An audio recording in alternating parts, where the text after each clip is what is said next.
menghafal Al-Quran yang awalnya karena terpaksa gitu ya, karena menghindari pelajaran, dan akhirnya Masya Allah ternyata menghafal itu ternyata sangat asyik gitu, sangat-sangat ya lebih tenang aja, lebih damai gitu kan. Nggak apa-apa kok kalau misalkan menghafal itu nggak harus cepet, nggak usah terburu-buru gitu, karena kan belum tentu orang yang hafalannya banyak itu ternyata dia itu istiqomah dan dan mutkin gitu. Bismillahirrahmanirrahim. Assalamualaikum warahmatullahi wabarakatuh. Halo sahabat perempuan. Jadi hari ini senang sekali nih rasanya. Jadi kita bisa berkumpul di ruang inspirasi yang selalu menghadirkan kisah-kisah perempuan hebat, yang dimana tidak hanya berjuang untuk mimpinya di dunia, tapi juga menjaga kedekatannya dengan Allah lewat Al-Quran. Jadi episode kali ini sangat istimewa karena kita berbicara tentang istiqomah menghafal Quran. Seperti itu. Dan hari ini kita sudah kedatangan tamu nih yang sangat spesial sekali, sangat Masya Allah sekali, dan insya Allah bisa menginspirasi teman-teman semua yang ada yang menonton. Jadi beliau itu adalah seorang perempuan yang berhasil menghafalkan 30 juz Al-Quran, terus juga beliau sambil kuliah dan juga sambil kerja, sangat Masya Allah ya. Terus kita langsung aja ya, kita dengarkan kisahnya tentang perjuangan narasumber kita tentang menghafalkan Al-Quran. Jadi Assalamualaikum Kak. Waalaikumsalam warahmatullahi wabarakatuh. Di sini dengan Kak Izatul Aulia ya. Biasanya bisa dipanggil Alia. Oke. Kak Alia, jadi di sini kita berbincang sedikit nih. Boleh gak diceritakan tentang perjuangan kakak? Bagaimana sih awal kakak menghafalkan Al-Quran itu? Oke.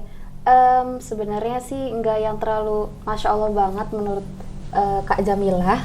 Nah sebenarnya ini aku awalnya itu kenapa sih bisa masuk ke pesantren tahfiz yang dimana cuma menghafal Quran aja gitu, yang basicnya cuman menghafal saja gitu.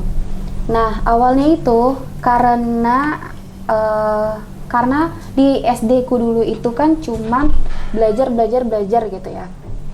Nah karena sering belajar dan karena bertemu dengan matematika gitu, dan akhirnya yaudahlah pesantren aja gitu. Akhirnya tercetuslah sama Umi itu pesantren yang namanya pesantren tahfiz Al-Quran doang, yang dimana cuman menghafal Al-Quran aja, nggak ada pelajaran umum gitu. Nah akhirnya kita masuk tuh, aku masuk ke pesantren tersebut. Akhirnya menghafal dan ternyata asik juga ya gitu. Awalnya cuman kan ya udah, awalnya cuma karena menghindari pelajaran itu. Terus abis itu ya udah akhirnya terjun di menghafal Al-Quran yang awalnya karena terpaksa gitu ya, karena menghindari pelajaran, dan akhirnya Masya Allah ternyata menghafal itu ternyata sangat asyik gitu, sangat-sangat ya lebih tenang aja, lebih damai gitu kan. Dan akhirnya lanjut terus menghafal sampai akhirnya ada di mana itu ujian tahfiz Al-Quran. Waktu itu ujian tahfiznya itu sekali duduk ya, tasmi itu 2 juz. Dan saat itu aku lagi di juz 2. Dan itu kan tahu sendiri kan ya, kalau misalkan menghafal itu udah kita bergadang gitu kan ya.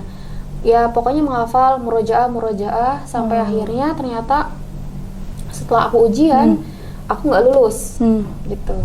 Ya akhirnya aku ngedown kan, aku terpuruk, dan akhirnya ya udah aku nggak, dimana ada satu posisi yang dimana ada ustazah aku, dan ya udah ustazahnya ada, akunya kabur gitu. Sempet di titik itu gitu. Sebenarnya ini nggak boleh contoh ya. Terus habis itu tiba-tiba pas udah selesai ujian itu, udah tasmi, ternyata aku nggak lulus, dan ternyata disuruh ulang lagi setoran dari awal.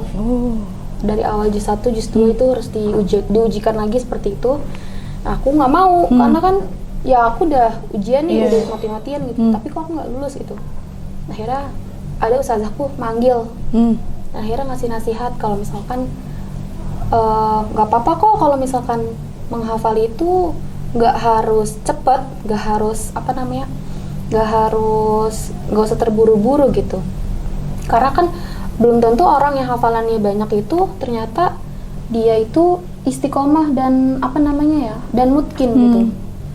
Belum tentu orang yang hafalannya banyak itu adalah orang yang hafalannya semuanya mutkin gitu. Karena Allah itu kan kalau misalkan kita nyuruh ngulangi ayat-ayatnya, berarti Allah mau kita itu adalah orang-orang yang mendapatkan pahala yang lebih banyak karena mengulang kalam-kalamnya gitu kan. Seperti itu sih. Dan akhirnya aku langsung kayak oh iya juga sih ya gitu. Dan akhirnya ya udah. Masya Allah. Terus Kak Alia nih dari kan SD-nya itu sempat ngafal juga ya Kak ya? Sempat ngafal juga, itu berarti punya hafalan berapa? Kalau dari SD itu karena punya hafalan cuma 2 juz aja sih. Juz 30 sama juz 29 itu juga juz 29-nya nggak yang full banget itu. Oke. Terus apa sih tantangan Kakak dalam menghafal Al-Quran itu? Kira-kira bisa di-sharing? Tantangan menghafal Al-Quran itu karena aku itu kan orangnya cepat lupaan. Jadi menurut aku, pertama aku orangnya cepat lupaan, ngafalnya lumayan rada lama gitu. Waktu itu pernah aku lagi ngafal, ada ustazah aku yang nerima setoran. Saking aku nggak hafalnya, beliau nulis ayat itu pakai Latin satu-satu di buku tulis. Jadi ceritanya halakohnya udah selesai nih, aku belum setoran, aku masih ngafal, aku nangis waktu itu. Ustazahku belum pulang, masih di asrama, belum pulang, nungguin aku setoran. Aku bilang ustazah pulang aja, aku nggak bisa setoran hari ini. Masya Allah, sampai nangis tuh Kak. Aku sampai nangis aku nggak bisa setoran, ustazah pulang aja. Dimana itu udah hujan ya, ustazah bawa anak. Ya udah, aku kan kayak udah ustazah pulang aja gitu kan. Akhirnya kata ustazah udah nggak apa-apa, saya di sini gitu, kamu ngafalin jadi tulis sama ustazahku satu ayat pakai Latin, jadi ditalakin satu-satu yang bener-bener aku hafal banget. Itu sih perjuangan yang aku sangat ingat, terutama ke ustazah gitu. Masya Allah. Gitu. Terus selanjutnya SMA-nya juga ke Al-Quran tuh Kak? Iya, alhamdulillah di SMP aku sudah namatin. Alhamdulillah di SMP aku sudah selesai 30 juz dalam waktu 2 tahun. Insyaallah. Dan itu cuma sekedar menghafal aja ya, maksudnya nggak yang mungkin gitu. Dan untuk di SMA-nya aku lanjut untuk program namanya ITKON, yaitu program mungkin gitu. Jadi setelah SMP, SMA-nya masuk program untuk menguatkan hafalan gitu. Nah itu juga banyak juga sih tantangannya gitu. Seperti itu sih. Terus kuliah di Al-Hikmah ngambil jurusan komunikasi penyiaran Islam. Oke.